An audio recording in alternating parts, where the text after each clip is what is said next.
Kakaibang tatag at tapang ang ipinakita ng isang batang 12 anyos sa Antique. Higit 5 oras siyang lumangoy para iparescue ang kanyang pamilya. Narito po ang Frontline Report. Sa gitna ng dagat sa Colase, Antique, tumaob ang bangkang ito. Sakay ang 4 na magkakaanak, kabilang ang 12 anyos na si Cherry Ann Mateo. Pero imbis na matakot, buong tapang siyang lumangoy papuntang Pampang para humingi ng saklolo.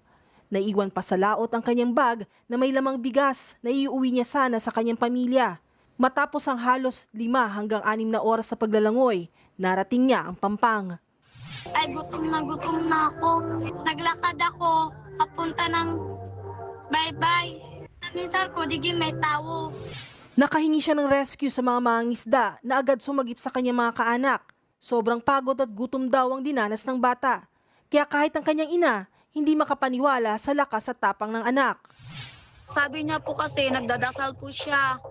Hindi daw po siya tumitigil sa pagdasal na iligtas daw po siya para daw maligtas din yung niya, kasamahan niya. Hiling lang daw ngayon ni Cherry Ann ang magkaroon uli ng bag at sariling cellphone para sa kanyang pag-aaral dahil pangarap daw niyang maging guro. Nagbabalita mula sa Frontline, Malu Echevarria, News 5. Mga kapatid, Andre Felix po, iba na ang may alam at may pakialam sa panahon ngayon.